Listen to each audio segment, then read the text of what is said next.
Class 11th Chemistry, Unit 4 Chemical Bonding and Molecular Structure, and in this video we will discuss about hybridization.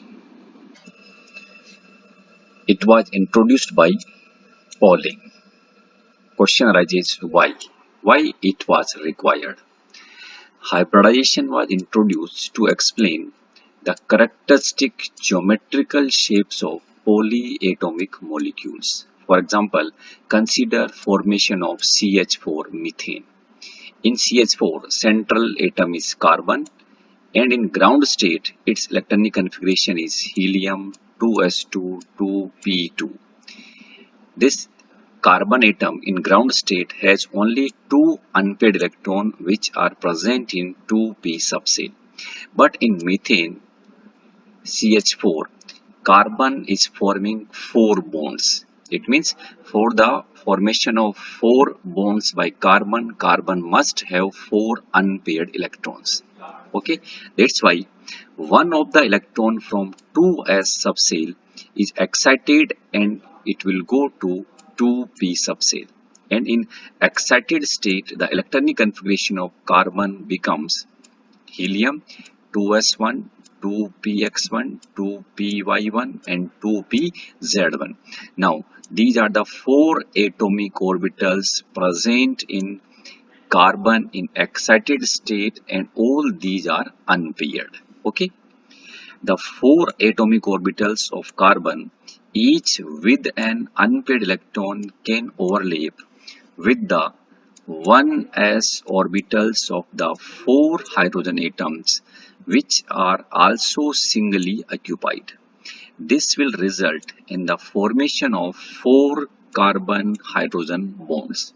Okay, now out of these four carbon hydrogen bonds, three carbon hydrogen bonds which are formed by using three p orbitals of carbon will be oriented at 90 degree. As we know, these three p orbitals, that is px, py and pz, are oriented at 90 degree. That's why these three carbon hydrogen bonds will be oriented at 90 degree. And the direction of the fourth carbon hydrogen bond, which is formed by 2s orbital of carbon, cannot be ascertained because this s orbital is spherically symmetrical. Okay, but experimentally it is determined that in methane all four tetrahedral hydrogen carbon hydrogen angles are of 109.5 degree. That is, we can say methane has tetrahedral shape and all the four hydrogen carbon hydrogen bond angles are of 109.5 degree. To explain the shape and all the four bond angle equal, this hybridization was introduced. And not only in methane, in all the polyatomic molecules, geometrical shape and such type of angles can be explained by using this concept hybridization. Okay, now how can we define this phenomena? The process of intermixing of the orbitals of slightly different energies so as to redistribute their energies, resulting in the formation of new set of orbitals of equivalent energies and shape, is called hybridization. For example, when one 2s and three 2p orbitals of carbon in case of methane hybridize, there is the formation of four new sp3 hybrid orbitals which have equivalent energies and identical shapes. Okay, now this hybridization can also be explained if we want to get painted one wall. Okay, one wall, and to paint this wall we need two packets of paint, and we are having one packet of yellow color and one packet of red color, and we called one plumber. And if plumber is not experienced, then he paint the wall in this way. Okay, but if plumber is experienced, then what he will do? First of all, he will mix these two color. and get two packets of identical color, and then he will paint the wall, and we will get this uniform or identical color on complete wall. Is it clear? This hybridization is also the same. Salient features of hybridization.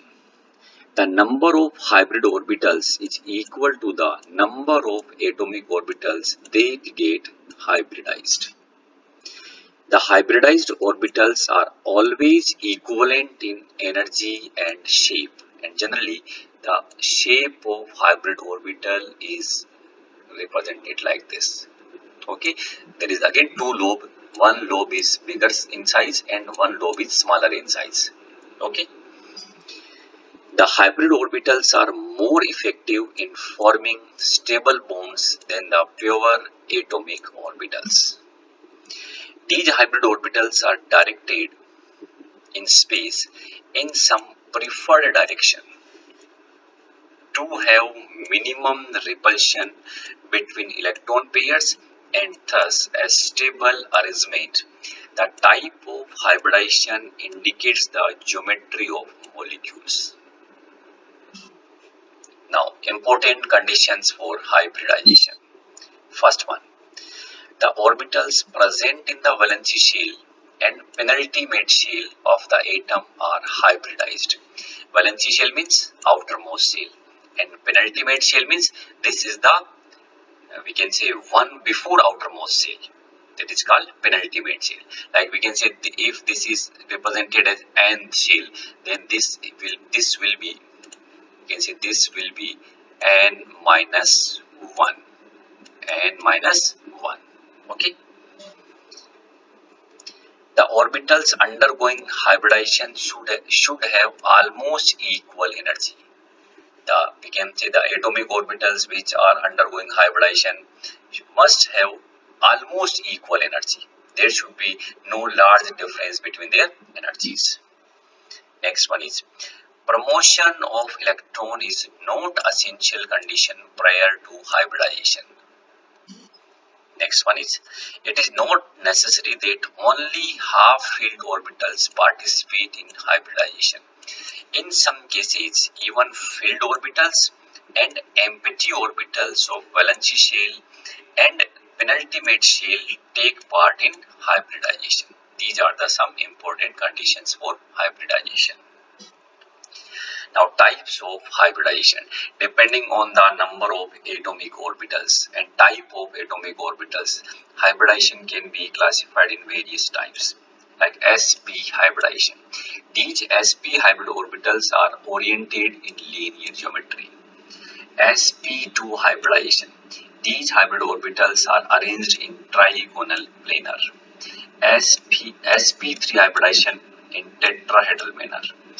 sp3 dehybridization trigonal bipyramidal. sp3 d2 hybridization octahedral. d2sp3 hybridization octahedral. dsp2 hybridization square planar.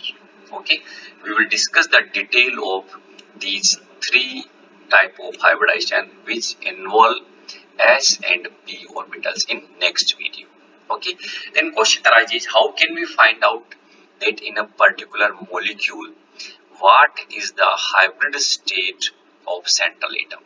For this purpose we have to calculate number of hybrid orbitals. Okay, and for this we use this formula, that is half of the number of valence electron in free atom plus number of monovalent surrounding atoms. Monovalent means atoms having valency 1 and plus minus charge. If species is positively charged, then we subtract the charge present on that species, and if species is negatively charged, then whatever the charge present on that species is added, okay, to get the number of hybrid orbitals. Okay, and if we know the number of hybrid orbitals, then from this information we can predict the arrangement of these hybrid orbitals, and we can also predict the geometry of the molecule.